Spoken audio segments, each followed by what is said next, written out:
आज का हमारा टॉपिक है फ्रिक्शन। फ्रिक्शन एक तरह का फोर्स होता है, इसको न्यूटन में मेजर करते हैं और इसको स्मॉल एफ के साथ रिप्रेजेंट किया जाता है। अगर कोई डब्बा है जिसको आप किसी सरफेस पर स्लाइड कर रहे हैं तो इस सरफेस के ऊपर फ्रिक्शन लगेगा जो कॉन्टेक्ट में है। ये फ्रिक्शन कितना होगा ये फॉलोइंग फैक्टर्स के ऊपर डिपेंड करता है। Number 1, the mass of the object. ये डब्बा कितने किलोग्राम का है उसे हम एम से रिप्रेजेंट करते हैं। केजी में इसको मेजर करेंगे, एम से इसे रिप्रेजेंट करेंगे। अगर ये डब्बा ज्यादा भारी होगा तो इस पे फ्रिक्शन भी ज्यादा होगा, हल्का डब्बा है तो फ्रिक्शन भी कम होगा। Number 2, the gravity. इसको हम मीटर पर सेकंड स्क्वायर्ड में मेजर करते हैं, जी से इसे रिप्रेजेंट करेंगे। ग्रेविटी इस डब्बे को नीचे की तरफ खींचने की कोशिश करेगी। ये ग्रेविटी जितनी ज्यादा होगी फ्रिक्शन उतना ही ज्यादा होगा। तो चांद के ऊपर ऑब्जेक्ट को सरकाएंगे तो फ्रिक्शन कम लगेगा, धरती पे फ्रिक्शन ज्यादा लगेगा। Number 3, material. आखिर ये डब्बा और ये सरफेस किस चीज का बना हुआ है उससे भी फ्रिक्शन के ऊपर फर्क पड़ता है। तो लकड़ी को कांच पे, कांच को पत्थर पे, पत्थर को कांच पे अगर आप घिसेंगे तो हर बार अलग अलग तरह का फ्रिक्शन आएगा, वो मटेरियल से डिसाइड होता है। ये मटेरियल वाला जो फैक्टर है इसकी कोई यूनिट नहीं होती, इसे हम म्यू से रिप्रेजेंट करते हैं। इस म्यू को हम टेक्निकली बोलते हैं the coefficient of friction. Coefficient of friction. इसके अलावा एक चौथा फैक्टर होता है द स्लोप। अगर ये डब्बा आपने जिस सरफेस पर रखा है वो फ्लैट नहीं है, वो किसी ढलान पर है कुछ इस तरह से, और यहां पे आपने उस ऑब्जेक्ट को रख दिया और ये अब स्लाइड कर रहा है, तो इस सरफेस पर लगने वाला फ्रिक्शन इस एंगल पर भी डिपेंड करेगा। ये थीटा जैसे जैसे बढ़ेगा फ्रिक्शन वैसे वैसे कम हो जाएगा।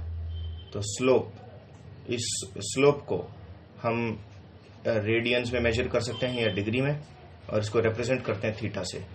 जबकि जो फ्रिक्शन होगा वो इस थीटा के कोसाइन पर डिपेंड करता है, कोस थीटा पर फ्रिक्शन डिपेंड करेगा। तो अब मैं आपको फ्रिक्शन का फॉर्मूला बता रहा हूं। Formula of friction. किसी भी ऑब्जेक्ट पर लगने वाला फ्रिक्शन होगा म्यू जो मटेरियल का फैक्टर है, एम डब्बे का वजन, जी उस पर लगने वाली ग्रेविटी और कोस थीटा, इन चारों का प्रोडक्ट।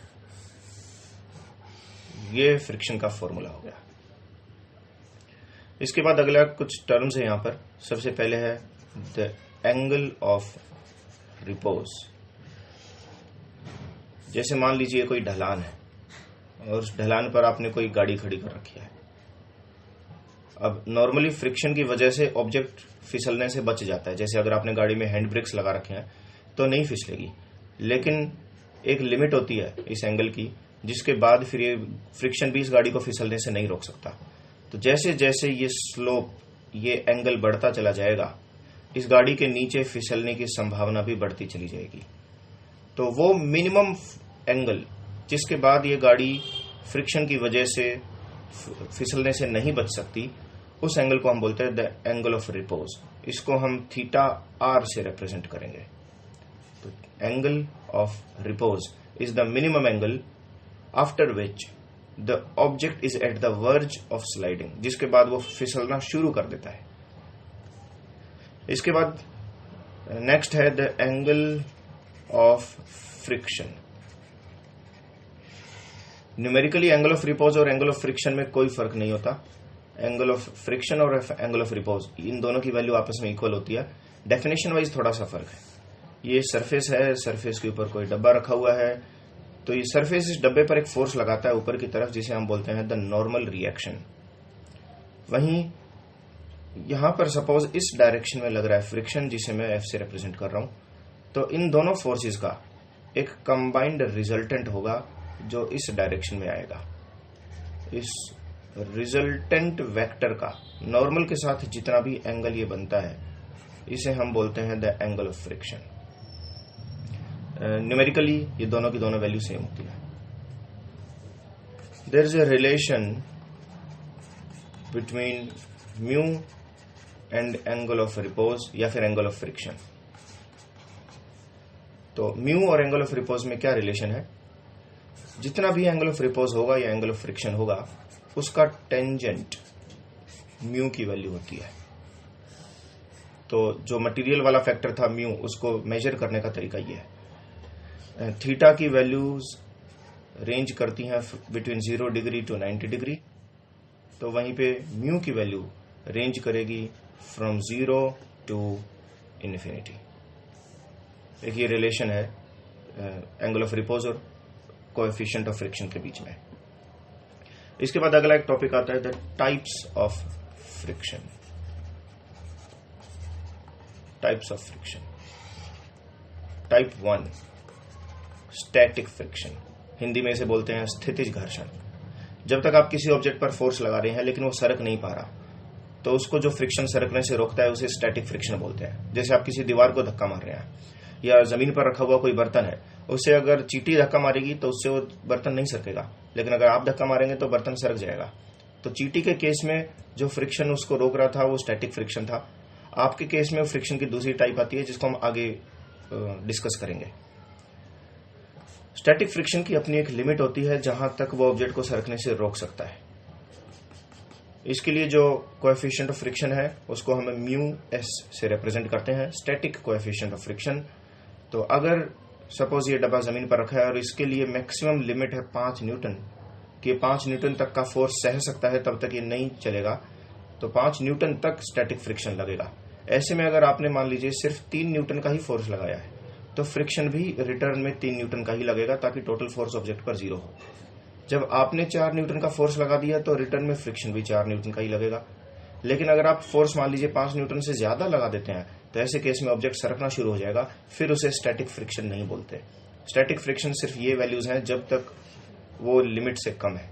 ये मैक्सिमम स्टैटिक फ्रिक्शन जो हो सकता है उसको हम कहते हैं लिमिटिंग फ्रिक्शन।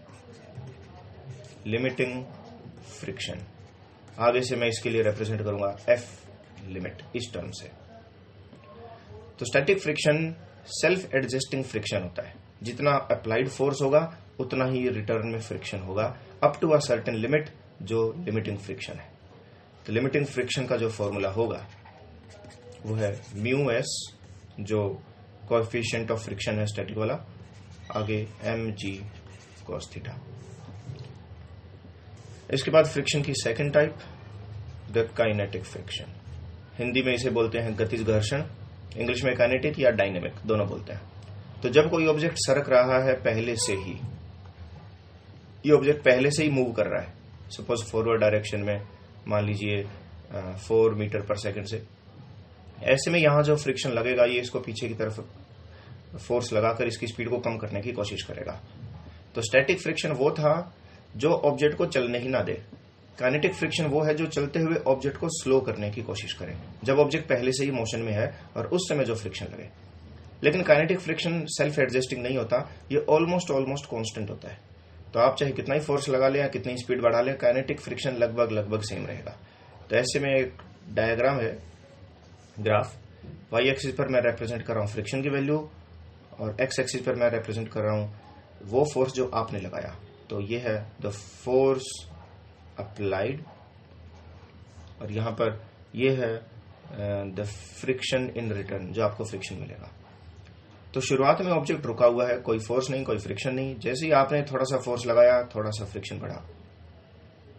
आपका अगर फोर्स बढ़ेगा तो फ्रिक्शन भी बढ़ेगा, आपका फोर्स बढ़ेगा तो फ्रिक्शन भी बढ़ेगा। तो आपका जो ग्राफ है वो एक स्ट्रेट लाइन जाएगा और इसका यहां से एंगल बनेगा 45 डिग्री। लेकिन फ्रिक्शन एक मैक्सिमम लिमिट तक बढ़ सकता है, जिसे हमने एफ लिमिटिंग का नाम दिया था। वहां तक बढ़ते ये फ्रिक्शन बढ़ चुका है। अब आपने एग्जैक्ट उतना ही फोर्स लगा दिया जितना लिमिटिंग फ्रिक्शन है। So this is the F limiting, और ये पूरी की पूरी लाइन स्टैटिक फ्रिक्शन का एग्जाम्पल मानी जाएगी। This whole stuff is the static friction. F limiting is the maximum value of static. उसके बाद अगर आपने हल्का सा भी फोर्स और आगे लगा दिया तो फिर फ्रिक्शन जरा सा कम हो जाता है और वो ऑलमोस्ट फिर कांस्टेंट हो जाता है। ये पूरा का पूरा काइनेटिक फ्रिक्शन है। तो हम बोल सकते हैं कि kinetic friction is less as compare to limiting friction. इसके बाद फ्रिक्शन की तीसरी type, rolling friction. Rolling friction, Hindi में इसे बोलते हैं लोटनिक घर्षण। अगर मान लीजिए सरफेस है और इसके ऊपर कोई टीवी का डब्बा है, फ्रिज का डब्बा है, आप कोई नई चीज खरीद कर लाए और उसे आप स्लाइड करेंगे तो आपको जोर पड़ेगा क्योंकि यहां पर फ्रिक्शन है। लेकिन वहीं अगर फर्श के ऊपर आपने कंचा बिखेर रखी है या कोई भी बॉल्स वगैरह डाल रखी हैं और उसके ऊपर अगर आपने इस ऑब्जेक्ट को स्लाइड करना शुरू किया तो ये रोल होते होते आगे की तरफ सरकेगा। थोड़ा बहुत फ्रिक्शन लेकिन वहां भी होता है, लेकिन वो इस काइनेटिक फ्रिक्शन के मुकाबले कम होगा। तो यहां पर जो फ्रिक्शन था वो काइनेटिक फ्रिक्शन था, इस केस में ये रोलिंग फ्रिक्शन होगा। तो हम कह सकते हैं कि F limiting is more as compared to F kinetic and more as compared to F rolling। इसके अलावा अब फ्रिक्शन की fourth type, the fluid friction. ये कोई सरफेस है और इस डब्बे का सरफेस के साथ जो फ्रिक्शन होगा उसके बीच में आपने यहां पर कोई फ्लूइड लगा दिया है। फ्लूइड का मतलब सिर्फ लिक्विड नहीं होता, फ्लूइड में गैसेस भी काउंट होती हैं। तो ऑब्जेक्ट और सरफेस इसके बीच में चाहे गैस हो चाहे कोई लिक्विड हो, इससे फ्रिक्शन और कम हो जाता है। तो ध्यान रखें ये फिर दो तरह का है, एक लिक्विड की वजह से और एक गैस की वजह से। सो F rolling is more as compared to the friction due to liquid and it is even more as compared to the friction due to gases। उसके नीचे तो फिर एक पॉइंट ऐसा आएगा जहां जीरो फ्रिक्शन होगा। प्रैक्टिकली जीरो फ्रिक्शन कभी हो नहीं सकता, ऐसा सिर्फ तब होगा जब दोनों ऑब्जेक्ट आपस में कांटेक्ट ही ना करें। इसमें एक टॉपिक है अगला, the direction of friction on A cycle. एक चलती हुई साइकिल के टायर्स पर जो लगने वाला फ्रिक्शन है उसकी डायरेक्शन क्या होती है, उसके बारे में यहां पर थोड़ा सा डिस्कस कर लेते हैं। मान लीजिए साइकिल है, आप इस साइकिल को चला रहे हैं, तो इसमें दो अलग अलग केस बनते हैं। पहले दो केस बना लेते हैं। Okay, case number 1, while pedalling, जब पेडल चल रहा है। केस नंबर 2, विदाउट पेडलिंग, जब पेडल चला रहे होंगे, आप जोर लगा रहे हैं और साइकिल को आगे बढ़ाने की कोशिश कर रहे हैं। ऐसे केस में जो आगे वाला टायर है उस पर फ्रिक्शन पीछे की तरफ होगा और जो पीछे वाला टायर है उस पर फ्रिक्शन आगे की तरफ होगा। तो दोनों टायर्स पर फ्रिक्शन की डायरेक्शन ऑपोजिट है, आगे वाले पर पीछे, पीछे वाले पर आगे। लेकिन जब पेडल नहीं चला रहे हैं तो दोनों टायर सेम डायरेक्शन में फ्रिक्शन रखते हैं। आगे वाले टायर में भी फ्रिक्शन पीछे होगा, पीछे वाले टायर में भी फ्रिक्शन पीछे होगा। तो दोनों ही टायर्स में फ्रिक्शन उस समय पीछे की तरफ जाएगा। ये हो गया फ्रिक्शन की डायरेक्शन। इसके अलावा एक इंपॉर्टेंट चीज और है, अगर ये कोई डब्बा है जिसे आप किसी सरफेस पर स्लाइड कर रहे हैं तो इतना सरफेस एरिया नीचे भी होगा, नीचे की तरफ जो सरफेस के कांटेक्ट में है, तो इस एरिया से फ्रिक्शन के ऊपर कोई असर नहीं पड़ता। ये एरिया चाहे कम हो चाहे ज्यादा हो, फ्रिक्शन इस चीज पर डिपेंड नहीं करेगा। लेकिन ऐसा सिर्फ और सिर्फ तब तक होता है जब तक आप इन पहले 3 फ्रिक्शंस की बात कर रहे हैं। इन तीनों को हम बोलते हैं ड्राई फ्रिक्शन। जो नेक्स्ट वाले 2 हैं, द फ्लूइड फ्रिक्शन, ये दोनों के दोनों सरफेस एरिया पर डिपेंड करते हैं। इसीलिए जब कोई एरोप्लेन हवा में उड़ता है या कोई नाव पानी में चलती है तो उनको आगे से पॉइंटेड बनाते हैं ताकि उसका सरफेस एरिया कम से कम डायरेक्ट कांटेक्ट में आए और वो हवा को या पानी को चीरते हुए आगे की तरफ बढ़ सके। तो fluid friction depends on the area. इसको और ज्यादा डिटेल में हम आगे विस्कोसिटी नाम के टॉपिक में करेंगे। लेकिन ड्राई फ्रिक्शन उस एरिया पर डिपेंड नहीं करता, चाहे सरफेस एरिया कम हो चाहे ज्यादा हो। इसी के साथ फ्रिक्शन का टॉपिक ओवर।